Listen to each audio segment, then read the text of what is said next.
Hello and welcome to my latest weekly video news from Madison's. Well, Zoopla came out with its house price index this week, and it's again showing exactly what we are feeling here at the front line of estate agency. A little bit of nervousness crept into the market this week because 30 lenders increased their mortgage rates last week, and a few more have gone up this week because Bank of England did not cut rates. I think it was expected with inflation now getting under control, they might.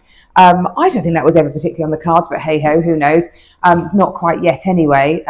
Coming, but not just yet. And then again, the market gets very twitchy, but the differences in the rates are tiny, actually. I mean, compared to the rate rises that we've seen, if you look at what people are paying against sort of pandemic levels, if you look at March 2021, 61% more on your mortgage now. If you went back to December, it would be even worse. So yeah, mortgage rates were rising anyway, and Zoopla's house price index pulls on that and says that's a reason why sellers must remain realistic on their pricing.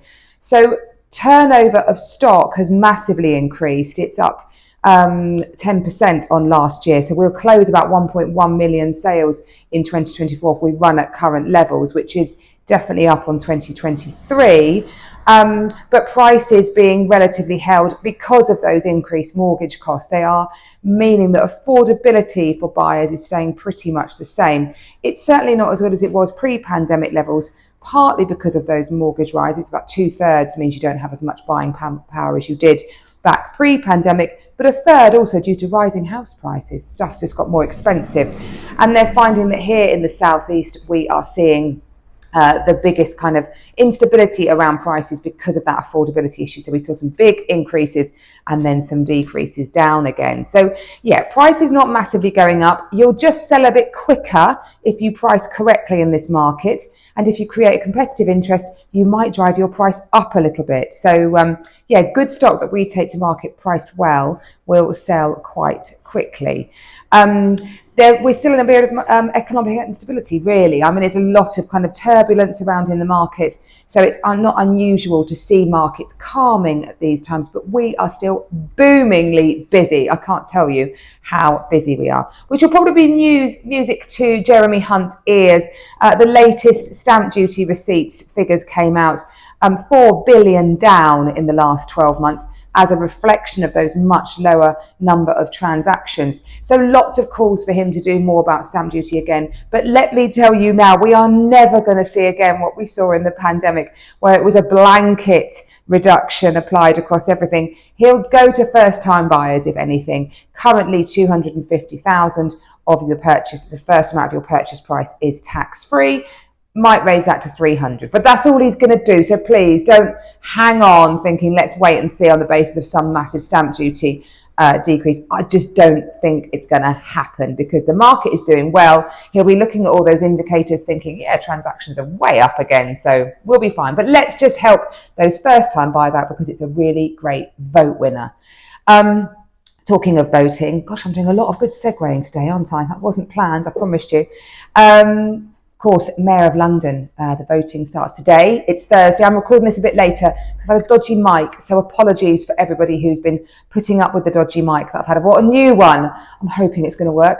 But yes, they've opened up, and Sadiq Khan is hoping that he will win again, get his next term in office. He's up against Susan Hall, the Conservative contender for the post, and a bit of sort of hysteria created in the capital from yesterday's newspaper, which showed that a poll taken showed that the gap had closed to the smallest margin possible. What is Sadiq Khan particularly focused on from a property perspective? Well, he is passionate about leaseholder reform. 1.4 million of properties in London are leaseholder, and that stands for a quarter of the properties in the UK. So it shows what a huge dominance there is of leasehold properties in London, and he is very against what he feels as sort of cartel-like service charges. So people stuck in their property because they can't sell it because they've had to deal with some serious service charge rises.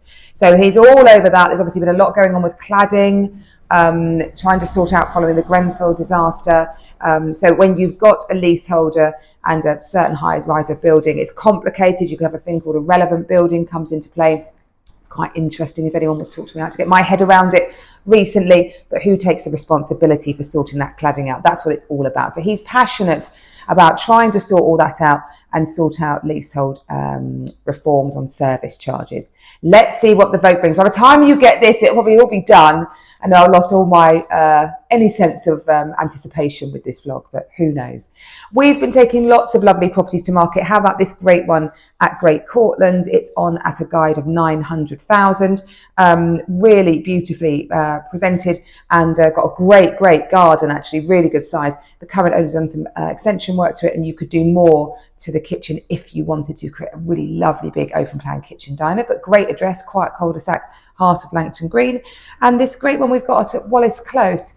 This is a fabulous property. I love its position, set at the top of a cul-de-sac, guide of 1.1 million, and beautifully presented and extended by the current owners. Really lovely secluded garden again, and a great garage. If that's your thing, that might be of interest. If either of those appeal to you, do give us a call. We'd be delighted to help. But have a great week, and I look forward to seeing you next week. Bye-bye.